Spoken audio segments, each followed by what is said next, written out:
I've actually been feeling pretty overwhelmed recently, and you know that metaphor, if your life was a stovetop and these pots were different areas of your life, you can only be having like 1 or 2 pots burning under high intensity and everything else would be like on a low temperature or even like off. So even though you want all of them to burn hot, that's just not a reality. I don't know if you guys have also been feeling that way recently. I just wanted to make a video where I take you guys through the little things I enjoy doing that help me find more balance. So on that note, I am gonna cue the little things I've done today. Hope you enjoy!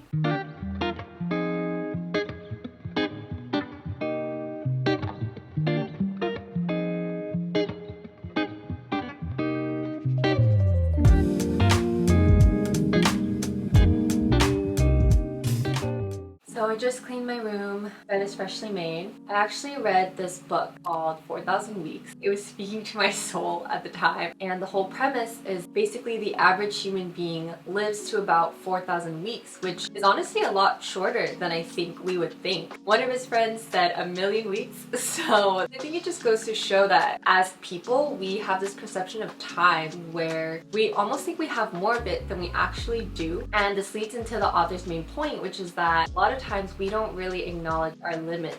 I'm so guilty of this. The hard part is that when we do acknowledge, our finitude, there are really difficult decisions to be made. We have to decide which balls we want to let drop, which people we want to disappoint, like which ambitions we're gonna let go of, which roles we're gonna fail at. And the happy ending to this book and to acknowledging our limits is that that's really what gives our life meaning, because when we positively commit to do like this one thing over another, we're basically saying that in this moment of time, this is what counts to me the most right now, whether that's, spending time with a friend or spending more hours on this project you're working at, or even doing laundry. We've made them acknowledging that there are stakes where we can't do this other thing. I just really like that because I feel like, I don't know about you guys, but things have just felt crazy recently, and it just gave me like a little bit more room to breathe. But anyways, I'm gonna go to my favorite local coffee shop, so I'll take you guys there with me.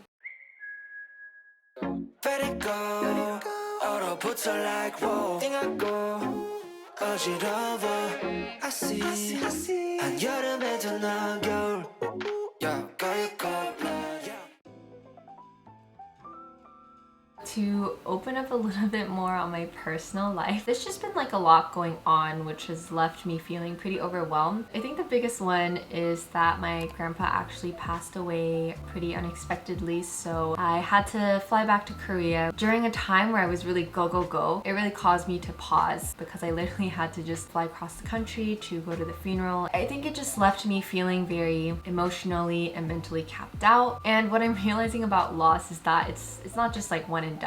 The grief really like ebbs and flows, so it'll hit me at the most random times. It made me think a lot about health and how that should always be my #1 priority, because if I can't take care of myself, then I can't take care of the things I need to do in life or the people in my life. And it also made me realize the beauty in taking things slower. So my grandpa was actually a stay-at-home dad for most of his life. It was more unconventional then than it is now. Because he was a stay-at-home dad, he had a lot of time on his hands, which he loved to spend with his family. Growing up, I found it kind of annoying at times because you want to do other things and spend time with your grandpa. But after he passed, my family and I were all sharing how sweet it was that we have all these memories of him and we almost get to keep him with us in a way. And all these memories are possible because of the way he had us spend our time with him. I had felt so busy whenever he wanted to hang out or even flying back to Korea to go to his funeral, but it just made me realize that he had us spend time on the most important things, even though it didn't feel like that at the moment.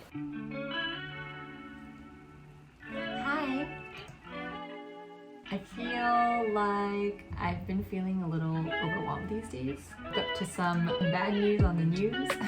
And I don't know if it's because of that or if it's just like there's been like a buildup of things happening.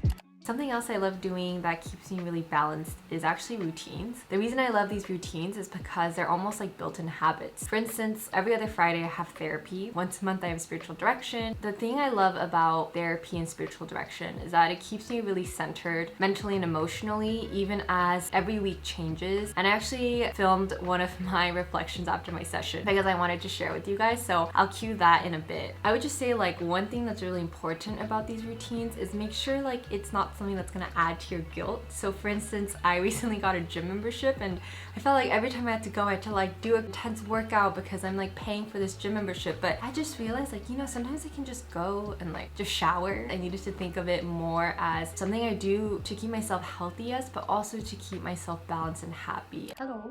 Sorry for this kind of bad angle. I just finished therapy and it was really good. My therapist just asked me a question. You know, it sounds like you're making a lot of room for other people, but are you making that same room for yourself? And it was just this moment where I felt a lot of empathy that I wasn't able to give myself. I think when she said that, it's all about the idea of like, you know, when you're getting paid, people always say like, you gotta pay yourself first, you know, or else you're gonna have nothing left. And I think it's the same concept of like my energy and my time. In some ways, like I do have to pay myself first because otherwise I'm just gonna burn out or feel resentful. How can I pay myself first and really fill my own cup to be able to like then share that with other people? So of course, all these little things I love to do are at home or within like a mile radius to my house. I guess just to like sum it all up, follow the pace of nature. Her secret is patience. Sometimes I'm so go, go, go, feeling overwhelmed and busy, which is life because, you know, we all have real responsibilities to do as well. But I just realized, you know, I can't ever outdo the pace of nature. You know, take something like my grandpa's passing. And there's a lot that we can tap into if we are patient with where we are today and where we want to be in life. Thanks so much for tuning in. I'd love to hear the little things you guys do to find balance or just little things that you enjoy here and there. And yeah, catch you in the next video.